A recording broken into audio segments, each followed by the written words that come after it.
문제풀이 보도록 하겠습니다. 1번부터 볼게요. 자, 다음 중 응급의료 체계의 구성 요소 중에서 재해 대비 의료 지원 계획의 필수 항목이 아닌 것은 이게 문제예요. 자, 응급의료 체계의 구성 요소. 저 사실 정말 솔직하게 말씀을 드리면 이 구성 요소 이거 문제 내는 데만 1시간이 걸렸어요. 왜냐면 제가 말씀드렸잖아요. 저 전문 서적을 진짜 한 대여섯 권을 사놓고 그거를 다 읽었거든요. 근데 이 구성 요소가 어디는 10개, 어디는 13개, 어디는 14개, 어디는 15개 막 이렇게 다 다른 거예요. 그러면 전 어떻죠? 화가 난다고 했죠. 그래서 어떻게 해요? 이거를 나라에서 정한 의료 체계의 구성 요소가 있는지를 찾아봤습니다. 있었을까요? 없었을까요? 있죠. 당연히 있죠. 어디에 있어요? 중앙 응급 의료센터 홈페이지에 가시면 이 응급의료체계의 구성 요소가 14가지로 아주 명확하게 정리가 되어 있어요. 네, 14가지로 아주 명확하게 정리가 되어 있습니다. 그래서 그 단어를 그대로 해설에 실어 왔어요. 1번부터 14번까지 쭉 응급의료체계의 구성 요소라고 해서 중앙응급의료센터 홈페이지에 있습니다. 내셔널 이머전시 메디컬 센터. 그쵸? 여기에 들어가시면 응급의료체계의 구성 요소를 확인하실 수가 있어요. 해설에 있는 14가지는 반드시 외워주세요. 구성 요소는 기본적으로 알아야 되는 거잖아요. 그쵸? 기본적으로 알아야 되는 일이기 때문에 구성 요소 14가지는 일단 머릿속에 집어넣고요. 죄송하지만 첫 문제부터 좀 꽈어요. 구성 요소를 물어보는 게 아니에요.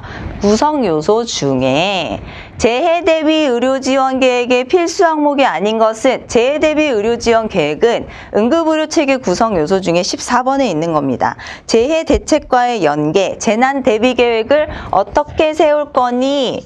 라고 물어보는 거예요. 재난 대비 계획 어떻게 세울 거야? 여기에 뭐뭐가 있니? 이걸 물어보는 질문입니다. 자, 문제의 요지를 잘 파악하셔야 돼요. 시간이 없잖아요. 우리가 65문제 중에 65분 안에 65문제를 풀어야 돼요. 그러면 마킹 시간을 적어도 10분, 15분 그죠? 빼면 실질적으로 한 문제당 1분도 못 풀어요. 빨리빨리 풀어야 돼요. 그러다 보면 어떤 선생님들은 앞에 요리 이런데 딱 문제 다 읽지도 않고 중간까지 딱 읽고 그냥 확 찍어버리시고 문제를 빨리빨리 푸는데 초점을 두시는 분이 있어요. 절대 그렇게 하시면 안 돼요.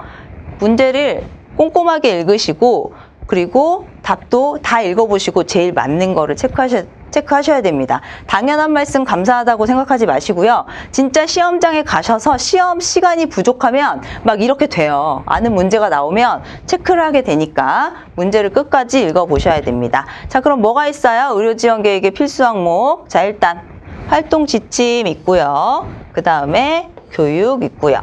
그리고 주기적인 훈련 이렇게 있습니다. 활동 지침, 응급의료를 수행할 구역 선정의 기준이라든지 아니면 부서의 인력 편성, 업무 지침 이런 것들을 만드는 거죠. 그리고 교육은 재해 개요와 예방, 발생 시 부서 혹은 개별 업무 지침 이런 것들 들어가게 되겠고요. 주기적인 훈련, 지역별의 특수성을 고려해서 지역 단위로 시행하는 것이 좋다. 훈련. 그쵸? 재해 계획에 훈련이 꼭 들어갑니다. 미리미리 훈련을 해놔야 진짜 재해나 재난이 닥쳤을 때 빨리 적용을 할 수가 있으니까요.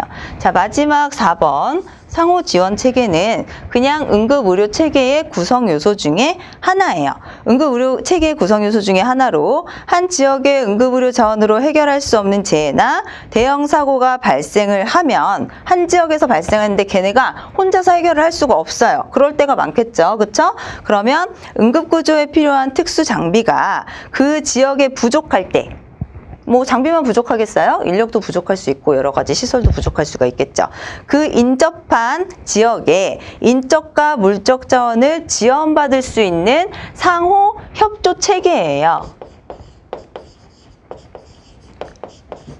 상호 협조 체계를 말하는 겁니다. 그래서 이거는 응급의료체계 구성 요소 중에 하나지 재해 대비 의료지원 계획의 필수 항목이 아니에요. 그래서 재해 대비 의료지원 계획의 필수 항목은 활동 지침과 교육, 훈련 여기에 하나가 더 있습니다. 플러스 반응. 반응은 뭐냐? 신고를 접수하고 그리고 전파하고 출동하는 거. 그거를 이제 반응이라고 해요. 그래서 요거는 이제 답은 몇 번이다? 답은 4번. 이렇게 문제를 푸시면 되겠어요. 칠판이 너무 다 빨간색이라서 보기가 어려우신가요? 색깔을 좀 바꿔볼게요. 다음부터는. 자, 다음 2번 보도록 하겠습니다. 다음 중 응급구조사의 교육과 질관리에 대한 설명으로 틀린 것은, 자, 응급구조사의 보수교육을 말하는 거예요. 그쵸? 응급구조사의 보수교육을 물어보는 질문 같아요. 자, 문제를 보도록 하겠습니다. 응급구조사는 대통령령으로 정하는, 자, 이게 어느 문제에 보니까 뭐 보건복지부령으로 정하는 이런 식으로 문제를 살짝 꼰 것도 있더라고요. 자, 대통령령으로 정하는 바에 따라 최초로 자격을 받은 후부터 3년마다 그 실태와 취업 상황을 보건복지부 장관에게 신고해야 된다. 대통령령이라고 해서 대통령한테 신고하는 게 아닙니다. 다 잘 아시죠? 대통령령으로 정해져 있는 바에 따라서 보건복지부 장관에게 신고를 해요. 자, 응급구조사의 보수교육, 자격에 관한 사항은 누가 주관을 하고 있냐면요. 보건복지부 장관이 합니다. 이거는 기억을 하세요. 기억을 하고 계시면 좋을 거예요. 문제가 이런 식으로 저도 다른 문제를 많이 봤거든요. 그래서 이제 이렇게 문제가 나올 수 있는 부분이 있어서 뭐 다른 뭐 시도지사가 정한다, 뭐 아니면 뭐 누가 정한다, 이렇게 이거를 틀어서 나온 문제가 있어서 말씀을 드리는 거예요. 자, 보건복지부 장관은 제43조의 보수교육을 받지 아니한 응급구조사에 대해서 제1항에 따른 신고를 반려할 수 있다. 보수교육을 받지 않으면 자격신고가 안 돼요. 자격신고를 이제 3년마다 해야 되는데, 일을 하고 있는 사람은 반드시 보수교육을 매년 받아야 됩니다. 몇 시간? 밑에 있죠. 4시간 이상. 일을 하고 있으신 응급구조사 선생님들은 연간 보수교육 이수시간 4시간 이상을 받아야 되고요. 우리 간호사는 어때요? 8시간. 간호사는 8시간을 받아요. 그리고 마찬가지로 자격 신고를 합니다. 그런데 자격 신고 대상은 모든 응급구조사예요. 그쵸? 모든 응급구조사가 다 자격신고 대상이에요. 뭐예요? 그럼 이거 답이 없어요? 아니죠. 문제를 끝까지 읽으라고 했죠. 자격 정지 중에 있는 자, 해당 업무 미종사자는 신고하지 아니하여도 된다. 이거 맞아요? 틀려요? 신고하지 아니하여도 된다. 이거 틀려요. 자, 자격, 보수교육은요, 일하고 있는 사람만 받으시면 됩니다. 근데 자격신고는 일을 하든지 안 하든지 내가 다른 업무를 하고 있든지 다른 사업을 하고 있든지 간에 자격 정지가 됐든지 안 됐든지 간에 무조건 신고를 해야 돼요. 이 자격신고 대상을 안 하면 자격정지 처분을 받게 됩니다. 밑에 읽어보시면 되죠. 자격신고 대상은 모든 응급구조사고 자격정지 중에 있는 해당 업무 미종사는 신고하지 않아도 된다. 이거는 틀린 말이에요. 다 신고합니다. 자, 자격 신고 대상은 모든 응급구조사, 해당 업무 미종사자도 다 신고 대상. 연간 보수교육 이수 시간은 4시간 이상. 이거를 잘 기억을 해주시면 되겠고요. 자, 응급구조사의 자격 신고제는 2017년 5월 30일부터 이제 시작이 됐어요. 그래서 3년마다 매해 그 12월 31일 마지막 날까지 꼭 신고를 해 주셔야 돼요. 그래서 예외는 없어요. 자격신고 대상의 예외는 뭐 아예 없습니다. 여기에 뭐 이거 말고 다른 게 나와도 예외 없어요. 자격신고 대상은 모든 응급구조사가 무조건 다 하는 거예요. 자, 보수교육의 내용은 직업의 윤리나 업무 전문성의 상향, 업무 개선, 법령의 준수 이런 것들이 있고요. 대면 교육이나 온라인 교육 다 가능해요. 보수교육은. 이런 거는 뭐 기본적으로 다 알고 계시죠. 자, 그래서 1년 이상에서 근데 이제 만약에 내가 다른 일을 하다가 내가 이제 응급구조사 하다가 너무 힘들어가지고 다른 사업을 좀 했어요. 근데 다시 응급구조사를 하고 싶어요. 그렇다고 해서 자격신고가 다 됐으니까 나는 응급구조사를 그냥 할 수 있어. 그건 아니에요. 이거는 이제 기본 부가적인 설명을 드리자면 다른 업무를 하다가 다시 응급구조사를 하시고 싶으시면 보수교육을 받아야 됩니다. 어떻게? 1년 이상 2년 미만 업무에 종사를 안 하셨던 분은 6시간, 2년 이상 3년 미만은 8시간, 그리고 3년 이상 동안 안 했다. 그럴 때는 10시간. 이렇게 보수교육을 받아야지 우리 보건복지부 장관님이 이 1항에 따른 신고를 반려를 하지 않고 자격신고를 잘 받아주시고 일을 할 수가 있는 거예요. 아시겠죠? 그래서 내가 쉬었다가 다시 일을 하게 될 때는 그동안 못 받은 보수교육을 그 일을 안 했던 연수만큼 그 시간을 채워서 받으셔야 됩니다. 그래서 요거는 보수적으로 설명을 드렸으니까 해설 밑에 써놓으셔도 돼요. 자, 3번 볼게요. 다음 중 1급 응급구조사만 할 수 있는 응급처치의 범위에 해당하는 내용은, 자, 이것도요. 우리 지금 시간 없어요. 1급 구조사가 해야 되는 업무, 2급 구조사가 해야 되는 업무 두 개 다 막 달달 외울 수가 없죠. 이거는 그래서 어떻게 해야 돼요? 1급 응급구조사가 할 수 있는 응급처치의 범위는요. 이 사람이 할 수 있는 응급처치의 범위 플러스 2급 응급구조사가 하는 업무를 다 할 수 있습니다. 1급은 2급 응급구조사가 할 수 있는 일을 다 하고 거기에 추가적으로 자기가 뭔가를 더 할 수가 있어요. 뭔가를 더 할 수가 있냐면, 자, 기정인약.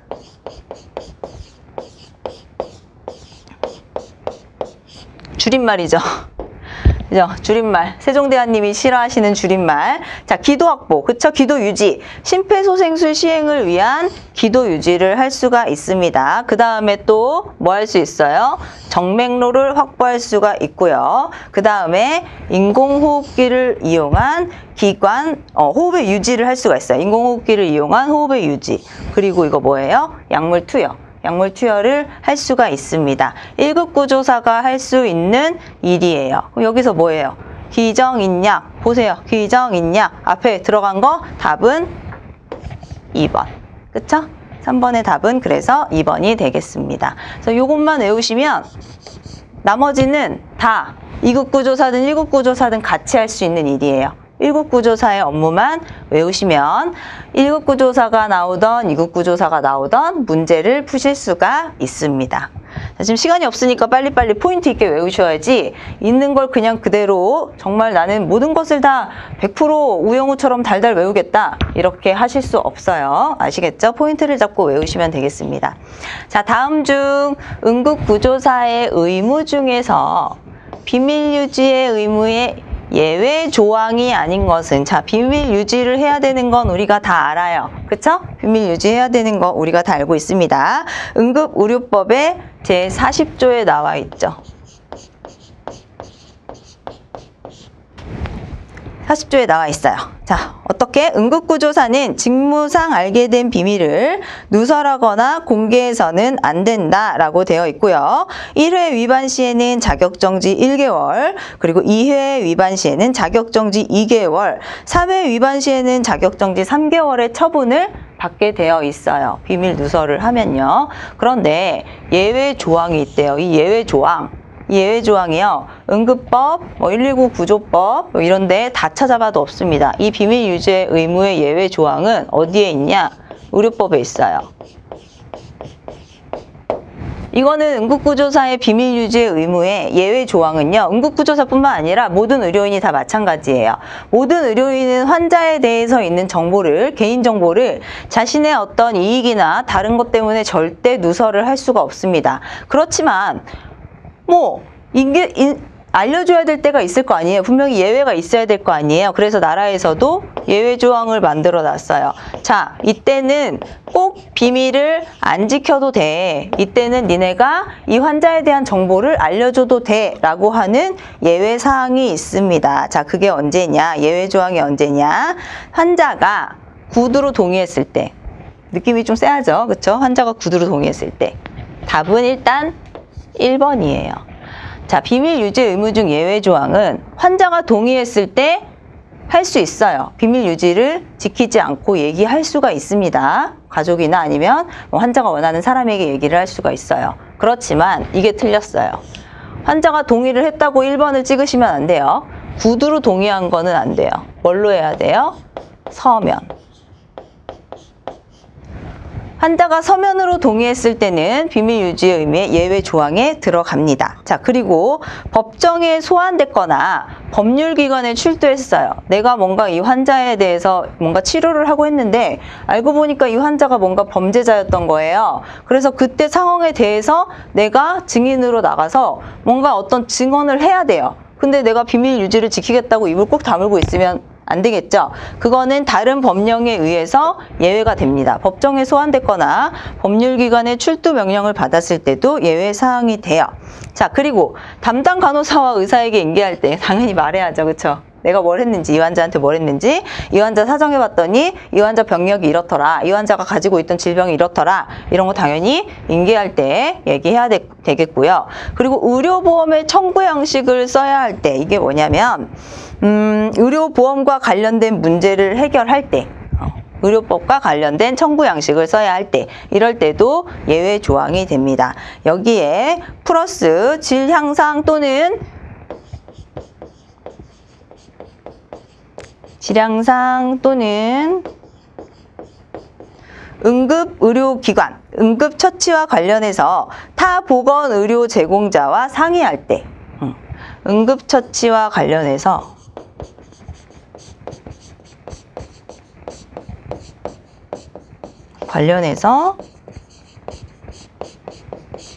다른 종사자랑 상의할 때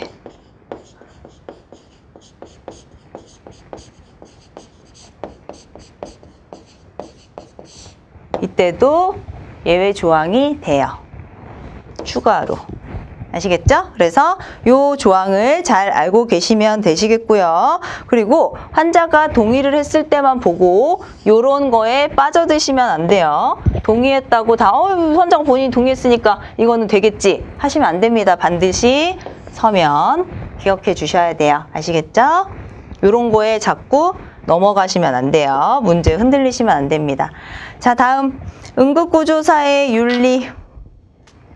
응급구조사의 윤리와 관련된 설명 중에서 틀린 것은 응급구조사의 윤리도 또 제가 각 모든 기본서적을 다 찾아보았지만 윤리들이 또 다 달랐어요. 그래서 또 어떻게 해요? 나라에서 정한 응급구조사의 윤리 강령을 또 찾아냈죠. 어디에 있어요? 어디에 있냐면 이거는 너무 제가 많은 정보를 드리는 것 같은데 대한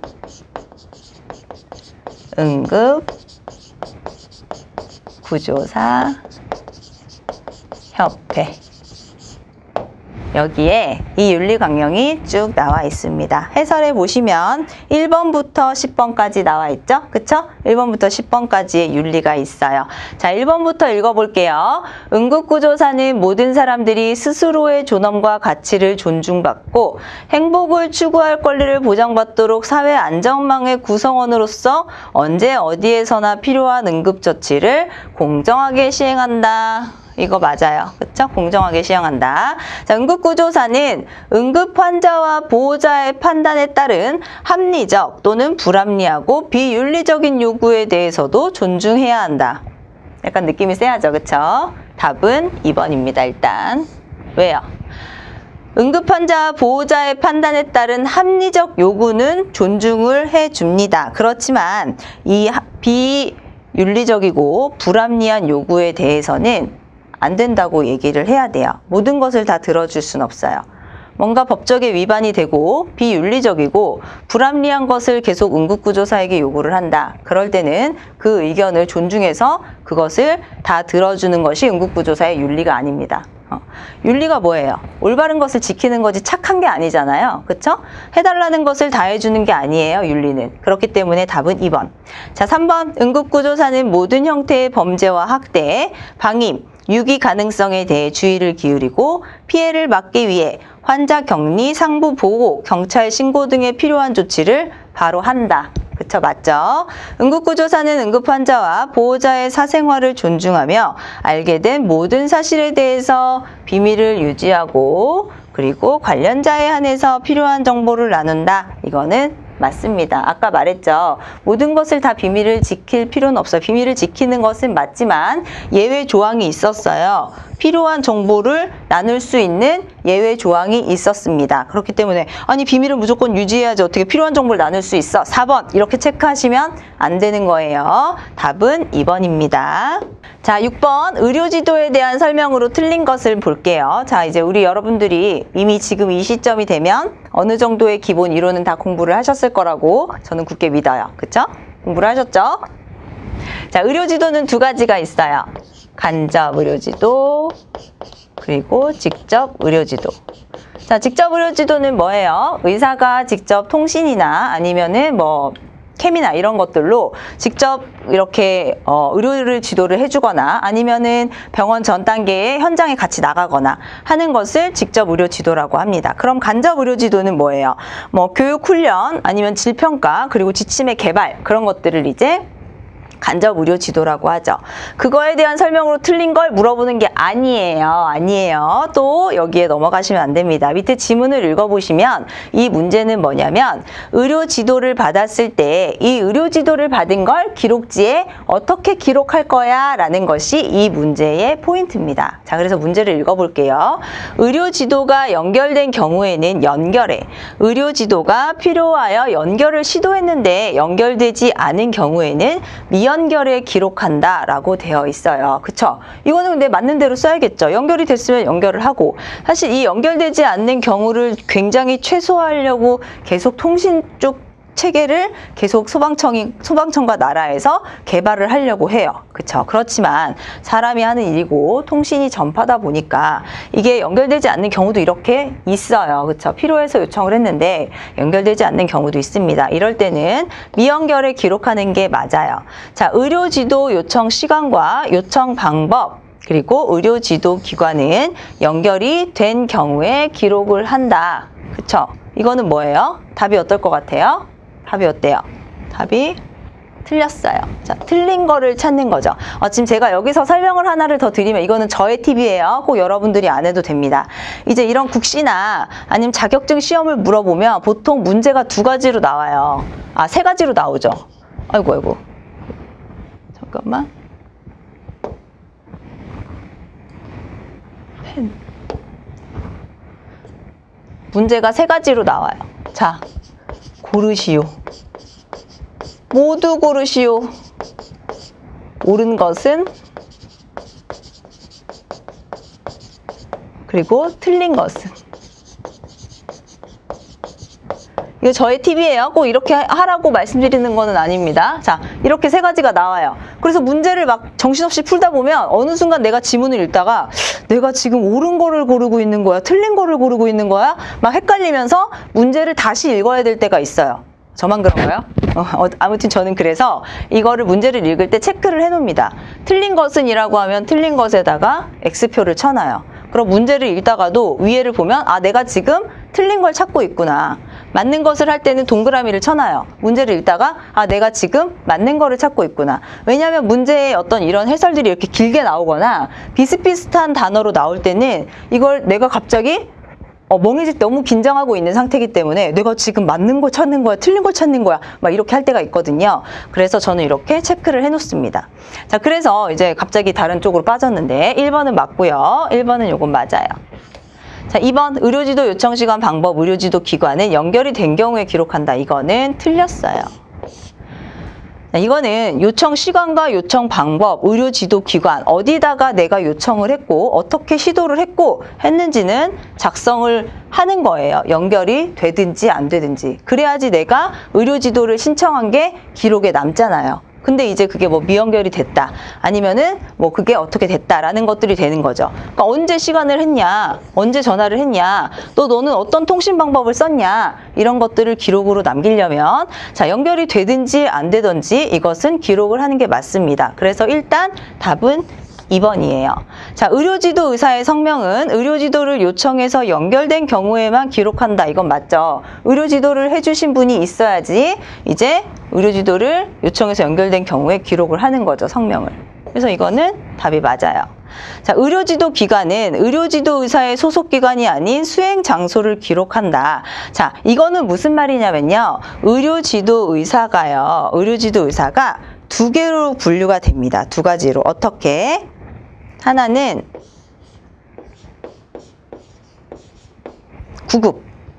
구급지도 의사.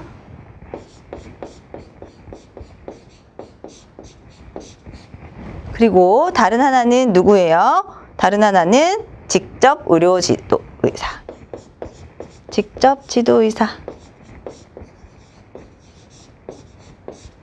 자, 이게 어떻게 된 거냐면 글씨가 너무 잘 알아보실지는 모르겠는데요. 직접 지도의사는 누구냐면 그런 소방청이나 이런 소방기관에 직접적으로 고용이 돼서 거기서 이제 직접 그 지도를 해주시는 분들을 말해요. 구급지도의사는 누구냐면 다른 기관에 속해 있는데 이제 위촉이 된 거예요. 이 여기 의료지도의사를 할 수 있는 자격이 있으신 분들이 있거든요. 그래서 소방청이나 나라에서 위촉을 한 거예요. 이거 좀 지도의사를 좀 해줘라. 그래서 이분들이 위촉이 돼서 듀티에 같이 들어와서 그 기관에 있을 수도 있고 병원에서 전화를 받는 경우도 있습니다. 그렇기 때문에 의료지도기관이 만약에 이 구급지도의사가 A병원에서 근무를 하고 있어요. 근데 그날은 그 소방 근무처에 와서 근무를 하다가 의료 지도를 했어요. 그러면 뭘 기록해야 돼요? 이 의사 선생님의 이 병원을 기록을 해요? 아니요. 아니고 이 수행 장소, 지금 의료 지도를 해주었던 이 수행 장소를 기록을 해라 이 뜻인 거예요. 아시겠죠? 이 의사 선생님의 병원이 아니라 이 수행 장소, 어디서 의료 지도를 했는지에 대한 수행 장소를 정확하게 기록하라는 뜻입니다. 그래서 그렇게 이해하시면 되시겠어요. 우리 응급구조사 선생님들은 이런 것들을 좀 잘 알 수 있지만 또 이런 간호사 선생님들이나 우리 또 응급구조사 선생님들만 준비하시는 게 아니잖아요. 다른 의료인들은 이런 걸 좀 잘 모를 수가 있어서 제가 추가로 또 설명을 드려보았습니다. 자, 다음 문제 보도록 할게요. 구급 출동의 기록에 관한 설명이래요. 이번에도 기록에 관한 설명. 다음은 무엇을 뜻하는 설명인가? 구급 차량이 주차할 수 있는 위치에 주차하기 위해 도달한 시간 또는 구급대원이 환자에게 접촉하기 위해서 구급차에서 내린 시각을 기재한다. 이거를 이 4개 중에서 어디다 기재를 할 거냐라는 질문이에요. 그래서 이거는 아셔야겠죠. 공부를 이제 거의 다 하셨을 테니까. 이거는 현장 도착에 관한 설명입니다. 그쵸? 아시죠? 자, 그래서 모든 시각은 기록은요. 24시간 기준으로 기록을 해요.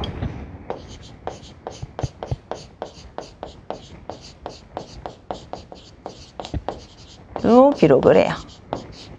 자, 이렇게 기록을 하는데 여기서 착오를 하시면 안 되는 게, 자, 그러면 정오는 뭐예요? 낮 12시. 그러면 자정은 뭐예요? 자정은 24시간 기준이니까 자정은 24 이렇게 쓰시면 안 돼요. 자정은 이렇게 쓰셔야 됩니다. 아시겠죠? 이거는 그냥 포인트 해설로 드리는 거예요. 자, 여기 보시면 이제 이 구급 출동에 관한 거를 보시면 신고 일시, 출동 시각, 그리고 병원 도착, 귀소 시각 이렇게 쓰는 게 나와 있어요.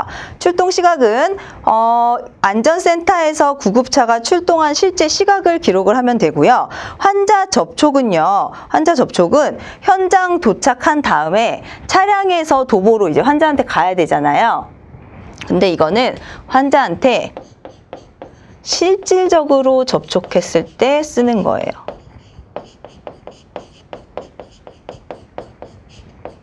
자, 현장에 내렸어요. 그리고 원거리에서 환자를 이렇게 봤어요. 환자가 지금 저런 상태네? 이거는 환자 접촉 시각이 아니에요. 그쵸? 환자를 진짜 만지고 문진을 하고 시각 청각 다 해보고 하는 게 환자 접촉입니다. 직접적으로 환자를 접촉한 시각을 기재를 해야 돼요. 그래서 환자 접근이 어려워요. 환자가 거기 있는데 거기까지 갈 수가 없어요. 그래서 환자를 직접 만지지 못했어요. 원거리에서만 봤어요. 그럴 때는 제외입니다. 환자 접촉이 아니에요. 그래서 시진, 촉진, 문진 직접 접촉을 해야 돼요. 시진, 촉진, 문진. 원거리에서 환자가 어떻게 됐다고 확인한 것만으로 환자 접촉에 시간을 쓰시면 안 됩니다. 현장 출발은 현장에서 구급차가 출발한 시각을 기재를 하고요. 그리고 나머지 뭐 병원 도착도 있고 귀소 시각도 있어요. 이런 것들을 이제 잘 숙지를 하셔가지고 언제 어떻게 쓰는 건지를 잘 알고 계시면 되겠습니다. 자, 우리 구급대원들이 쓰는 구급 활동 일지는요. 이 기본적인 구급 활동 일지 말고도 뭐 심폐정지 환자, 중증 외상 환자, 심내혈관 질환의 응급처치 세부 상황표 막 이런 것도 있으니까 그 기록을 어떻게 쓰는 건지도 잘 숙지를 해 놓으셔야겠죠. 왜냐하면 기록에 대한 부분도 문제에 제출한다고 고시에 나왔잖아요. 그렇죠?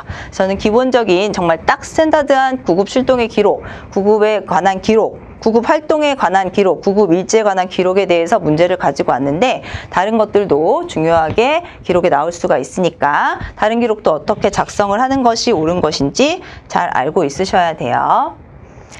자, 환자의 구조와 이송을 할 때 비외상 환자가 아닌 것은 고르는 거예요. 그죠? 비외상 환자. 환자는 두 가지가 있죠. 비외상. 그리고 하나가 또 뭐 있어요? 당연히 외상. 이렇게 씁니다. 자, 여기 문제를 보시면 그러면 답은 뭐가 되겠어요? 중증 외상 환자. 사실 이거는 그냥 거저드린 거예요. 그쵸? 거저드린 거예요. 중증 외상 환자. 중증 외상 환자는 이제 외상 환자죠. 외상 환자에 포함이 됩니다. 외상 환자에는 중증 외상 환자와 그리고 경증 외상 환자로 구분이 돼요.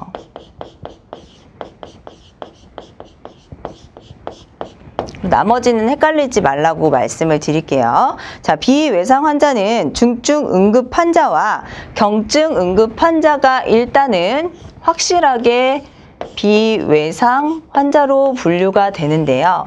심폐정지 환자와 그리고 뇌졸중 우울증 환자가 있습니다.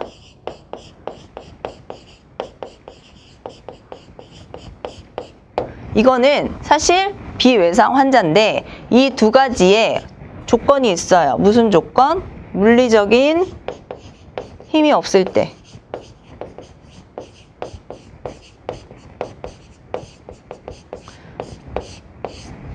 물리적인 압력이 없을 때 심폐정지가 있거나 뇌졸중, 우울증 환자가 발생을 하면 이거는 비외상으로 돼요.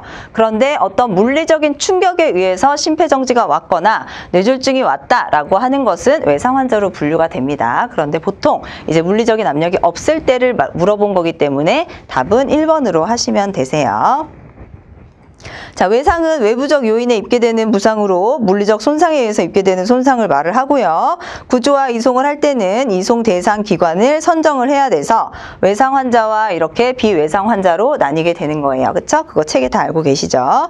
그래서 여기서 외상 환자는 중증 외상센터, 권역 외상센터나 또는 경증 외상센터는 지역 응급의료기관 이렇게 보내게 되죠. 그래서 어떤 환자냐에 따라서 이송 기관까지 결정을 해서 구급대원이 보내줘야 됩니다. 그래서 이것도 부연 설명으로 한번 드렸어요. 정리하는 느낌으로 문제를 같이 푸시면 될 것 같아요. 자, 다음 중 구급차를 운용할 수 있는 자로 옳지 않은 것은? 자, 틀린 사람을 찾아봅시다. 국가 또는 지방자치단체. 이거는 당연히 운용을 할 수가 있겠죠.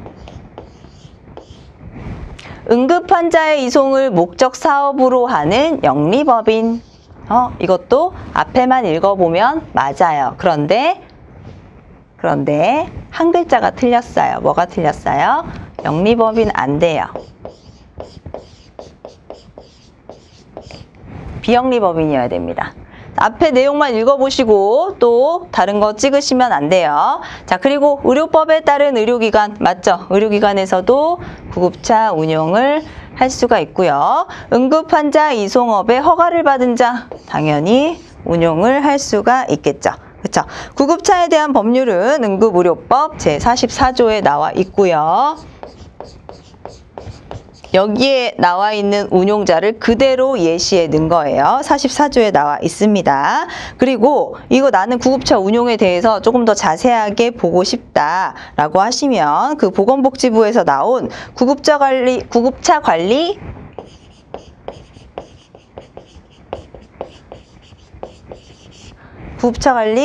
그 운용 안내 제4판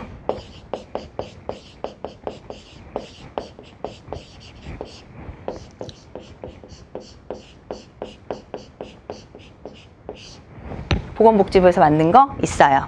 이거를 읽어보시면 구급차에 관한 법률이 다 들어있습니다. 이거 하나 읽으시면 구급차에 관한 법률은 다 아실 수가 있어요. 그래서 여기에서 보시면 되세요. 자, 그리고 1번 여기 그러면 국가 또는 지방자치단체는 그럼 과연 누가 있냐? 뭐 이렇게 문제가 나오면 좋겠지만 또 이걸 세부사항으로 나눌 수가 있겠죠. 그렇죠? 그래서 이런 국가 또는 지방자치단체에는 누가 있냐? 국방부 그리고 법무부 지방자치단체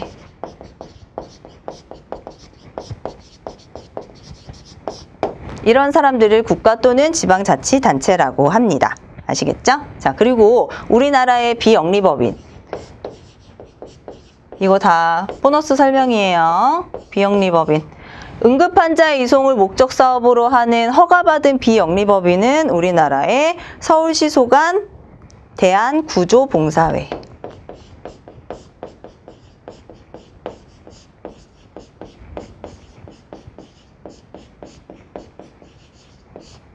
이렇게 있어요. 우리나라에. 얘 하나 있습니다. 아시겠죠? 보너스 설명으로 알고 계세요. 자, 다음 문제 넘어갈게요. 응급처치용 의료장비 중에 호흡유지에 필요한 장비가 아닌 것은 어떤 것일까요? 자, 호흡유지에 필요한 장비가 아닌 것. 자, 이것은 해설에 보시면요. 제가 호흡유지 장비 그리고 뭐 산소유지 장비 이런 것들 이거는 제가 부록을 안 붙여놨구나. 자, 응급의료처치용 의료장비 중에 호흡유지에 필요한 장비를 알아보도록 할게요. 이거를 호흡유지 장비는 헷갈리시면 안 되는 게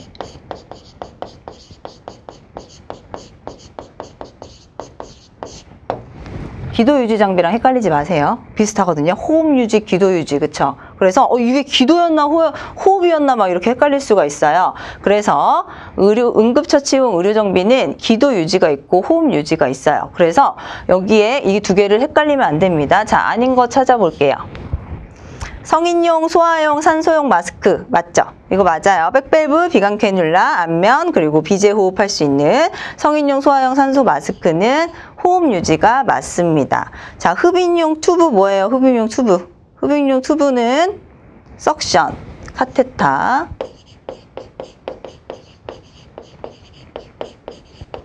또는 팁. 이런 거 말하는 거예요. 흡입용 튜브 들어가고요. 자, 그리고 구인도 기도기, 기도 삭간 장치, 후두경. 느낌 왔죠? 느낌 왔죠? 기도 유지 장비랑 헷갈리시면 안 된다고 했어요. 그러면 이거는 기도 유지겠네. 답은 3번. 자, 네뷸라이저. 네뷸라이저는 뭐예요? 그쵸? 기관지 확장제 투여용, 의료용 분무기.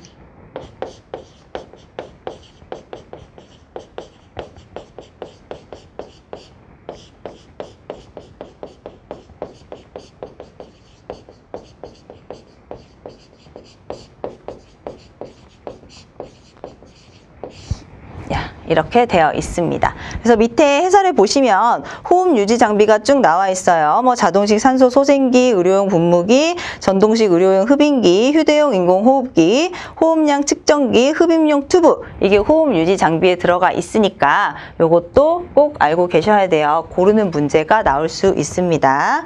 자, 오늘까지 아직 제가 책이 출판이 안 돼가지고 오늘만 탭을 보면서 설명을 할게요.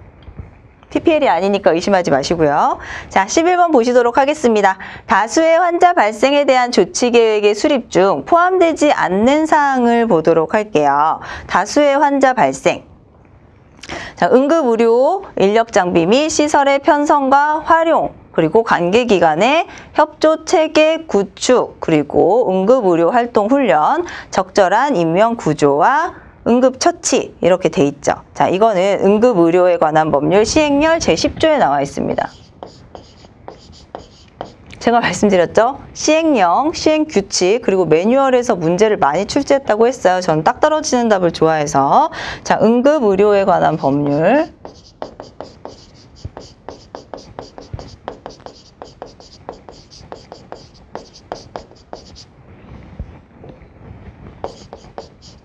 제10조에 다수의 환자 발생 시 조치 계획의 수립이라는 이름으로 나와 있습니다. 이 수립에 보시면 보건복지부 장관이나 시도지사는 다수의 환자가 발생을 하면 환자 발생의 원인 및 규모에 따라서 적정한 조치 계획을 미리 수립해야 된다라는 것 중에서 이렇게 세 가지로 나눠져 있어요. 응급의료 인력 장비 및 시설의 편성과 활용 맞고요. 관계기관의 협조체계 구축 맞고요. 응급의료 활동 훈련 맞습니다. 자, 이거는 뭐예요? 적절한 인명구조. 얘 하나 남았네요. 그럼 얘가 답이겠어요. 그렇죠? 이거는 뭐예요? 이거는 어디에 있냐면 다수의 환자 발생에 대한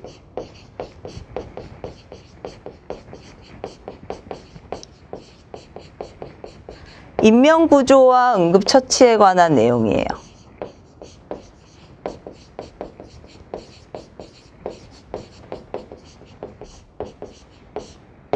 같은 법률의 제9조에 나와 있는 시행령입니다. 그래서 헷갈리시면 안 돼요. 그래서 이것은 답은 4번 체크하시고 넘어가도록 하겠습니다. 이거는 무조건 외워야 돼요. 이거는 뭐 사실 외우실 수도 있고, 그쵸? 이거는 간단하잖아요. 그쵸? 이거 답 뭐예요? 답 뭐예요? 3, 4, 1. 자, 4에서 3 빼면 1. 3에서 1 더하면 4. 3, 4, 1 무조건 기억하세요. 3, 4, 1. 3에서 1 더하면 4예요. 응급의학 전문의 3명. 간호사나 1급 응급구조사 4명. 지원요원 1명. 그래서 3 더하기 1은 4. 3, 4, 1이 무조건 들어가야 됩니다. 3, 4, 1을 다 이거를 근데 똑바로 외우셔야지 1, 4, 3 뭐 이렇게 나왔다고 해서 저 원망하시면 안 돼요. 나 3, 4, 1만 3 더하기 1은 4에서 이거만 1, 3, 4만 외웠더니 이게 뭐예요 선생님 막 이렇게 하시면 안 돼요. 자, 전문의 3명, 간호사, 응급구조사 4명, 지원요원 1명. 이거는 원칙적으로 법적으로 정해져 있어요. 현장 응급의료소에 배치되어야 되는 인원입니다. 그쵸? 추가적으로 더 크게 발생했을 때는 더 많이 편성할 수도 있지만 일단 기본적으로 3, 4, 1은 편성이 되어 있어야 된다라고 알고 계시면 돼요. 이거는 어디 있어요? 긴급구조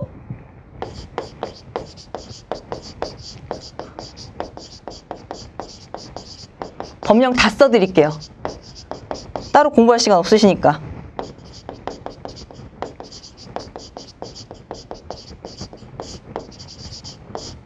긴급구조 대응활동 및 현장 지휘에 관한 규칙 제20조의 9항 명시가 되어 있는 내용입니다. 아시겠죠? 이거 외우세요. 외우세요. 이거는 어쩔 수 없어요. 이해구 뭐고 이거는 외워야 돼요. 자, 3 더하기 1은 4. 의사 셋, 간호사 넷, 1급 응급구조사 넷, 지원요원 1. 간호사 또는 1급 응급구조사 넷. 이렇게 해서 외우시면 되겠습니다. 자, 다음의 내용을 특성으로 하는 재난으로 맞는 것은 이것도 사실 문제 그냥 드린 거죠. 태풍, 홍수, 호우, 강풍 이거는 사실 일반인도 풀 수 있어요. 이거 답 몇 번? 답은 2번. 자연재난. 그쵸? 각각의 재난에 대해서 밑에 해설에 잘 나와 있으니까 쭉 읽어보시고요. 재난은 국민의 생명, 그리고 신체, 재산과 국가에 피해를 주거나 줄 수 있는 사건을 말하는 것입니다. 그래서 여러 가지의 재난으로 구분이 되어 있는데 이런 것들, 이 보기에 나타나 있는 것들은 이제 자연재난으로 볼 수가 있겠죠. 화재, 붕괴, 폭발, 교통사고 그런 것은 사회, 그리고 시설의 교체, 시설 결함, 노후나 자연재해, 운송사고 등으로 인해서 화학 물질이 이런 것들이 사람이나 환경에 유출이 돼 버렸어요. 그런 거는 화학재난. 그리고 방사선이 유출이 됐어요. 완전 비상 상황이죠. 방사선 유출된 건. 그건 방사선 재난이라고 합니다. 네, 다음 14번 심폐소생술 시행 시 주의사항으로 옳지 않은 것을 보도록 하겠습니다. 자, 이거는 심폐소생술 시행 시 주의사항 우리가 너무나 잘 알고 있는데 문제로 넣었어요. 왜 그럴까요? 2023년에 바뀐 부분이 많다는 거예요. 그쵸? 자, 환자에게 제일 먼저 심장충격기를 적용하되 구급대원이 2인 이상일 경우 심장충격기 준비와 함께 심폐소생술이 동시다발적으로 이루어질 수 있도록 한다. 제일 먼저 심장충격기를 적용하되 바뀐 부분이에요. 맞습니다. 옳지 않는 거 찾고 있는 거고요. 자, 구급대원은 현장 도착과 동시에 심장충격기를 가져간다. 이것도 수정된 부분. 자, 심정지가 확인되었을 때 구급대원은 현장 도착과 동시에 심장 충격기를 가져간다. 이것도 바뀌었어요. 자, 3번은 완전 중요하게 바뀌었습니다. 완전 중요하게 바뀌었으니까 기억을 하세요.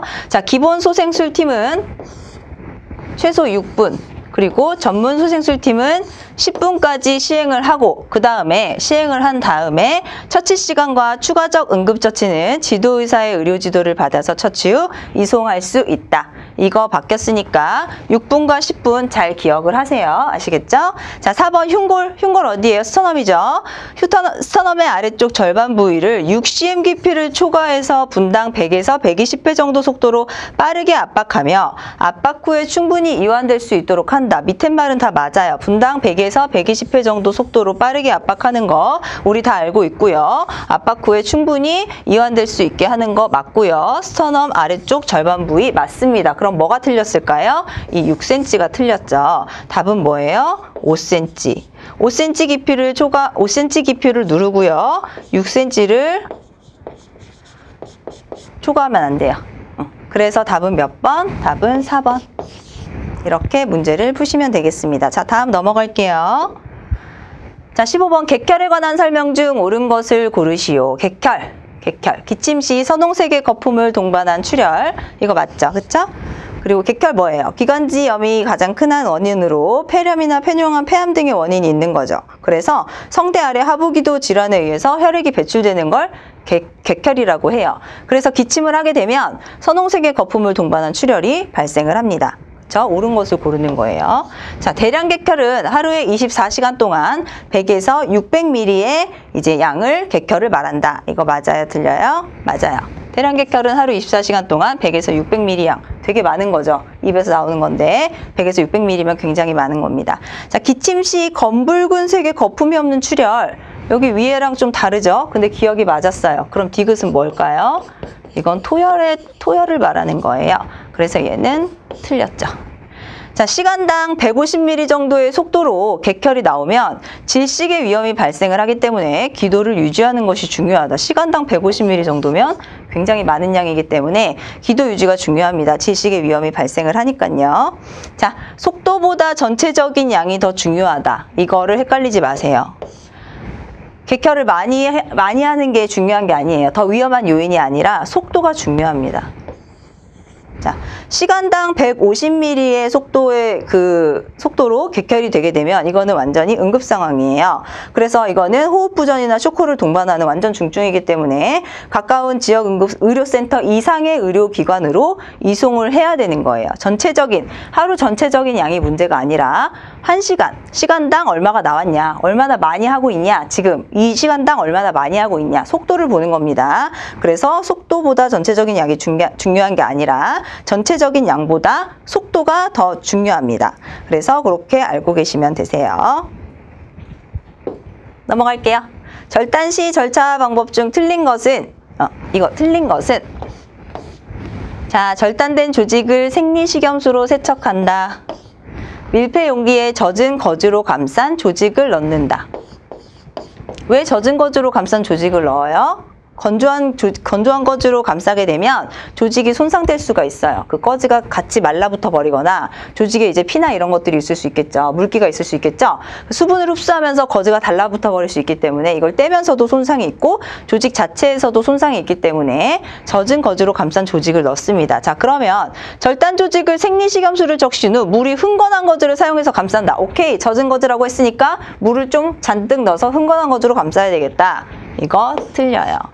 물이 흥건한 거즈로 감싸면 어떻게 되겠어요? 조직이 붉겠죠. 그쵸? 조직에 손상을 유발할 수가 있겠죠. 그렇기 때문에 거즈를 할 때는 꼭 짠 거즈.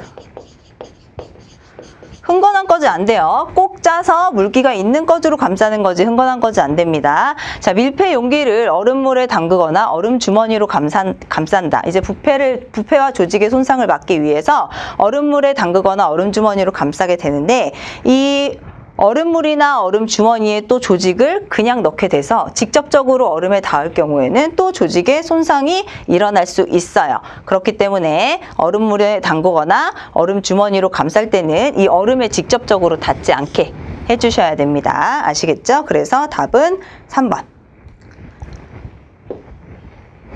자, 실신 보도록 할게요. 부적절한 뇌연료의 공급으로 인해서 갑작스럽고 일시적으로 의식소실이 발생을 하는 거예요. 갑작스럽고 일시적으로 의식소실이 발생하는 건데 다양한 원인으로 발생을 한대요.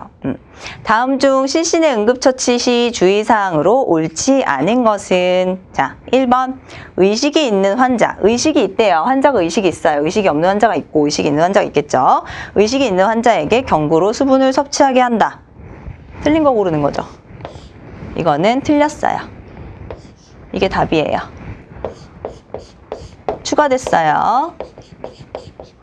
의식이 있는 환자에게 경구로 수분을 섭취하게 한다. 아닙니다. 자, 기립자세에서 혈압 측정 시 환자가 갑자기 쓰러져 외상을 입을 수 있으므로 주의한다. 이건 맞는 말이죠.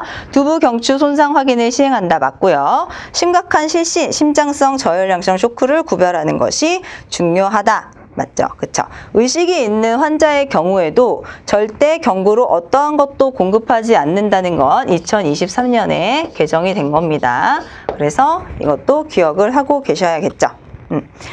혈관 미주성 실신이 있는데요. 혈관 미주성 실신의 경우에는 보통 이제 실신 전에 정구 증상이 이제 선행이 되면서 쓰러지는 경우가 많아요. 실신 전의 정구 증상은 어지러움이나 하품, 오심, 바람, 복부 불편감 같은 것들이 있고요. 그 혈관 미주성 실신은 보통 스트레스나 긴장 등으로 인해서 발생하는 실신이에요. 그래서 신경계에 비정상적인 반응이 일어나서 맥박수나 아니면 혈압이 감소되는 것을 이 혈관 미주성 실신이라고 합니다. 자, 다음 당뇨병성 케톤산증에 대한 증상으로 볼게요. 이거 당뇨병성 케톤산증 3가지 이거 바로 나와야죠. 그쵸? 이거 특징 뭐예요? 고혈당, 대사성 산증, 그리고 하나 더 뭐예요? 케톤증. 3가지 바로 나와야 됩니다. 이 당뇨병성 케톤산증의 특징이에요. 자, 그러면 여기에 대한 증상으로 옳은 것은 뭘까요? 이거에 대해서 제일 틀린 것이네. 틀린 거 고르는 거예요. 당뇨병성 케톤산증에 제일 중요하게 나타나는 증상, 대표적인 증상은 사실 의식변화입니다. 의식 변화가 제일 많이 나타나게 돼요. 그리고 빈맥, 빠른 호흡, 그리고 환자가 호흡할 때 특이한 냄새가 나죠. 아세톤 냄새 또는 과일향 냄새라고 하는 특이한 냄새가 나요. 그런 냄새가 발생을 하고요. 피부는 차고 축축해지고 저혈압이 발생을 합니다. 그래서 답은 뭐다?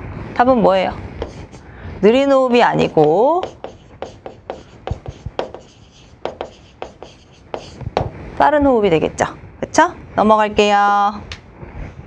자, 소화평가 삼각구도에 해당하지 않는 것, 펫. 요것도 잘 알고 계셔야 되겠죠. 삼각구도 이렇게 있습니다. 그래서 어떻게 되어 있어요? 여기에 뭐뭐 있어요? 외관. 이거 알고 계셔야 돼요. 호흡 상태. 그다음에 피부. 그리고 외관을 사정하는 거에는 뭐가 있어요? TICLS 평가 도구가 있습니다. 밑에 해설에 자세하게 설명이 되어 있으니까 쭉 읽어보시면 되세요. 그래서 해당하지 않는 것 고르래요. 뭐뭐 있어요? 외관, 호흡 상태, 피부 상태 다 있네요. 답은 3번. 이렇게 문제 푸시면 되시겠어요. 자, 다음 중 열사병일 때 응급처치로 옳지 않은 것. 자, 열사병은 뭐예요? 고온병이에요. 그쵸? 열이 조절되지 않는 질환 중에 고온 환경 질환을 나타내는 병입니다. 그 중에서 열사병은 이 체온 조절 기능 장애로 발생을 해요. 그래서 심부 체온이 40도 이상이 올라갑니다. 그래서 어떻게 되냐면 의식의 변화나 의식의 소실이 있어요. 심부 체온이 40도 이상 올라갔기 때문에 의식의 변화와 의식의 소실이 있는 게 열사병의 특징입니다. 그리고 빈호흡과 빈맥이 있고요. 저혈압이 있어요. 그리고 나머지 밑에 열탄증과 열경련, 열신신, 열부종에 대해서도 있으니까 각각의 정의를 자세하게 해설을 또 읽어보셔야 돼요. 자, 그래서 열사병일 때 특징이 의식 소실이 있거나 의식 저하. 생각하고 푸세요. 뜨거운 환경에서 시원한 환경으로 환자를 옮긴다. 맞아요? 틀려요? 맞아요. 수분 보충을 하기 위해서 시원한 물을 먹인다. 의식소실이나 의식저하 있는 사람들 어떻게 해요? 먹여요, 안 먹여요? 절대 구강으로 섭취 안 시키죠. 그쵸? 그래서 답은 틀렸고요. 겨드랑이와 사타구니의 얼음주머니를 데워준다. 전신에 물을 뿌려주고 부채질을 해서 증발을 유도한다. 다 맞는 말입니다. 지침에 그대로 열사병 있는 환자한테 이렇게 해줘라 라고 나와 있는 말들이에요. 그래서 이렇게 문제를 푸시면 되겠습니다. 자, 제가 오늘은 이제 지금 제1회 모의고사의 처음이었고 앞에 이제 모의고사가 어떤 식으로 진행될 건지를 설명하려고 하기 위해서 시간이 조금 많이 소요가 됐어요. 그래서 이제 뒷페이지부터는 이제 포인트만 딱딱 짚어서 정확하고 간결하게 설명을 드리도록 하고 21번부터는 다음 시간에 또 다시 설명드리도록 하겠습니다. 경청해 주셔서 감사합니다.